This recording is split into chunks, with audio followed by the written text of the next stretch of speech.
बिस्मिल्लाहिर्रहमानिर्रहीम।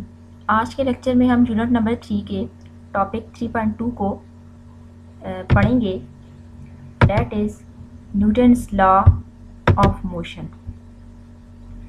तो sir Isaac Newton एक इंग्लिश साइंटिस्ट थे। इन्होंने क्लासिकल फ़िज़िक्स पे एक बुक लिखी थी जिसका नाम था प्रिंसिपिया मैथमेटिका।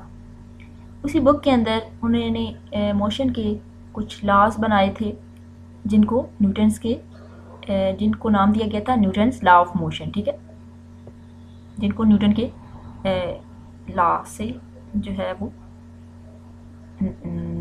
का नाम दिया गया था।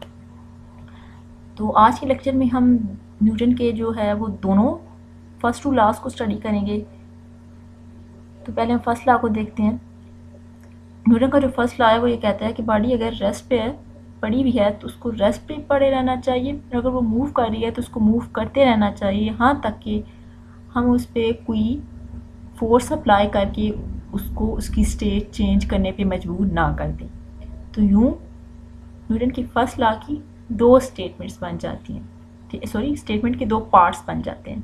पहला पार्ट क्या है कि अगर बॉडी रेस्ट पे पड़ी हुई है तो वो रेस्ट पे पड़ी रहेगी, ठीक है, जब तक कि हम जो है उस पर फोर्स अप्लाई ना करें। इसको एक जो है वो मिसाल से समझते हैं कि अगर हम एक बुक को टेबल पे रख दें तो बुक जो है वो टेबल पे सालों पड़ी रहेगी जब तक कि हम उसको वहाँ से उठा के कहीं और ना रख दें। बिल्कुल इसी तरह जो न्यूटन के फर्स्ट लॉ की स्टेटमेंट का दूसरा पार्ट है, उसके मुताबिक वो ये है कि अगर कोई बॉडी मूव कर रही है तो उसको मूव करते रहना चाहिए, यहाँ तक कि आप उस पर फोर्स अप्लाई करके उसको रोकने पे मजबूर ना कर दें। ठीक है, इसके लिए गाड़ी की एग्जांपल ले लेते हैं कि आपने एक कार को स्टार्ट करवाया। जैसे आप उसको मूव करवाना शुरू करेंगे तो फोर्स लगाएंगे उस पर, तो वो मूव करना शुरू कर देगी। अब वो उस वक्त तक नहीं रुकेगी जब तक कि आप उस पर फोर्स अप्लाई नहीं करते।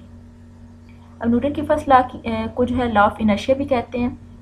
क्यों? क्योंकि न्यूटन का जो फर्स्ट लॉ है वो बॉडी की इनर्शियल प्रॉपर्टी से डील करता है।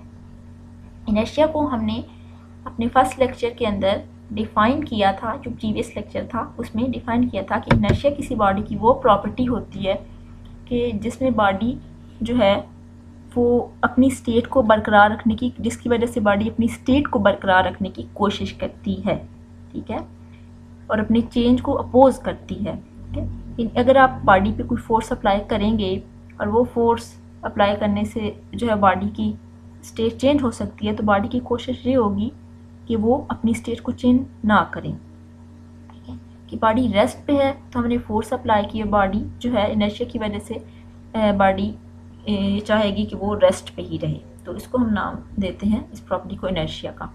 इसको एक मिसाल से समझते हैं कि अक्सर आपने देखा होगा कि जब भी आपने बस में सफ़र किया हो तो जैसे ही जो ड्राइवर है वो ब्रेक अप्लाई करेगा तो एकदम से जो पैसेंजर्स हैं वो आगे की तरफ गिर जाएंगे, ठीक है, आगे की डायरेक्शन में मूव करेंगे। तो इसकी क्या जो है रीज़न है, क्यों ऐसा होता है? तो बस में जो सफ़र करने वाले मुसाफिर हैं वो अपने रेफरेंस के लिहाज से तो रेस्ट पे हैं, लेकिन अगर कोई बस से बाहर बंदा खड़ा है बस के बाहर, तो उसके लिहाज से वो मोशन में होंगे, और अगर वो मोशन में है तो इनर्शिया की वजह से चाह रही होंगी कि वो मूव करते रहें, अपनी स्टेट को चेंज ना करें। लेकिन जैसे ही ड्राइवर अप्लाई करता है ब्रेक, तो एक्चुअली वो जो ब्रेक अप्लाई करना था वो एक फोर्स थी या वो एक चेंज था, ठीक है, फोर्स थी जो कि पैसेंजर्स को उनकी स्टेट चेंज करने पे मजबूर कर रहा था, और पैसेंजर जो है वो रेजिस्ट करते हैं इनर्शिया की वजह से, तो यूँ जो है वो आगे डायरेक्शन में मूव कर गए क्योंकि अप्लाइड करना फोर्स ज़्यादा थी और उनको मूव करना पड़ा। नाउ हम जो है वो न्यूटन के सेकेंड लॉ को देखते हैं। तो न्यूटन का जो सेकेंड लॉ है उसके मुताबिक जब भी किसी बॉडी पे फोर्स अप्लाई होती है तो बॉडी में उस फोर्स की डायरेक्शन में एक्सेलरेशन प्रोड्यूस होता है। एक्सेलरेशन का जो मैग्नीट्यूड है वो डायरेक्टली प्रोपोर्शन होगा बॉडी पे अप्लाइड फोर्स के, इनवर्सली प्रोपोर्शन होगा बॉडी के मास की। ठीक है, इसी को मज़ीद समझते हैं और इसकी मैथमेटिकल फॉर्म भी देखते हैं। कि पहली बात हमने क्या पढ़ी थी कि जैसी बॉडी पे फोर्स अप्लाई होगी बॉडी को डिस्टेंस कवर करेगी। ठीक है, कोई बॉडी है जिसका मास m है, हमने फोर्स अप्लाई की तो बॉडी क्या होगी कि बॉडी की स्टेट चेंज होगी, बॉडी डिस्टेंस कवर करेगी, और डिस्टेंस जब कवर करेगी तो बॉडी की वेलोसिटी चेंज होगी, और जो बॉडी में एक्सेलरेशन प्रोड्यूस होगा वेलोसिटी के चेंज होने से। अब बॉडी में उतना ही ज़्यादा एक्सेलरेशन प्रोड्यूस होगा जितनी ज़्यादा हम फोर्स अप्लाई करेंगे। ये पहली बात, ठीक है, कि फोर्स जो है वो डायरेक्टली प्रोपोर्शन है एक्सेलरेशन के, या एक्सेलरेशन डायरेक्टली प्रोपोर्शन है अप्लाइड फोर्स के। और दूसरी बात कि जो एक्सेलरेशन है उसका बॉडी के मास के साथ इन्वर्स रिलेशन है। तो बॉडी का मास जितना थोड़ा होगा इतना ज़्यादा बॉडी में एक्सेलरेशन प्रोड्यूस होगा। क्यों? क्योंकि बॉडी को मूव करना आसान है, बॉडी जो है काफ़ी ज़्यादा डिस्टेंस कवर करेगी, या यूँ उसकी वेलोसिटी के अंदर चेंज भी ज़्यादा होगा और इवेंचुअली एक्सेलरेशन भी ज़्यादा प्रोड्यूस होगा। जबकि इसके बरक्स जैसे ही इसके बरक्स बॉडी का मास अगर ज़्यादा होगा, बॉडी हैवी है, तो उसके इसके अंदर एक्सेलरेशन भी कम प्रोड्यूस होगा, क्योंकि उसको मूव करना मुश्किल होगा, और वो चूँकि हैवी बॉडी है। इन दोनों इक्वेशंस को हमने कंबाइन किया, फिर रीअरेंज कर दिया। स्टूडेंट्स, आपको पता है कि हम जो है वो प्रोपोर्शनैलिटी के साइन को जब भी रिमूव करते हैं तो इक्वालिटी के साइन के बाद हम कोई ना कोई कांस्टेंट यूज़ करते हैं, ठीक है। तो यहाँ पे जो हम कांस्टेंट यूज़ करें वो है के, और ऐसा यूनिट मुताबिक इसकी वैल्यू 1 है, ठीक है। यानी ये दोनों साइड्स पे इक्वेशन तभी बैलेंस होगी कि यहाँ पे अगर हम के की जगह 1 पुट कर दें। जब हम इक्वेशन 1 के अंदर के की जगह 1 पुट करेंगे तो इक्वेशन 1 रिड्यूस होके आपको मिलेगी F is equal to ma। तो ये इक्वेशन 2 जो है ये मैथमेटिकल फॉर्म है Newton second law of motion की।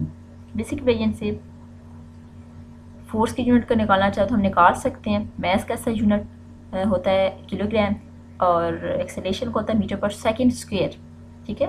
तो किलोग्राम मीटर पर सेकंड स्क्वायर जो है वो 1 न्यूटन के बराबर होता है। तो यूँ जो फोर्स का यूनिट होगा वो 1 न्यूटन होगा। और इसी इक्वेशन से आगे चलें तो अगर हम 1 न्यूटन को डिफाइन करना चाहें तो हम डिफाइन कर सकते हैं कि 1 न्यूटन वो फोर्स होगी जो 1 किलोग्राम मास की बॉडी में 1 मीटर पर सेकंड स्क्वायर का एक्सेलरेशन प्रोड्यूस करवाएगी।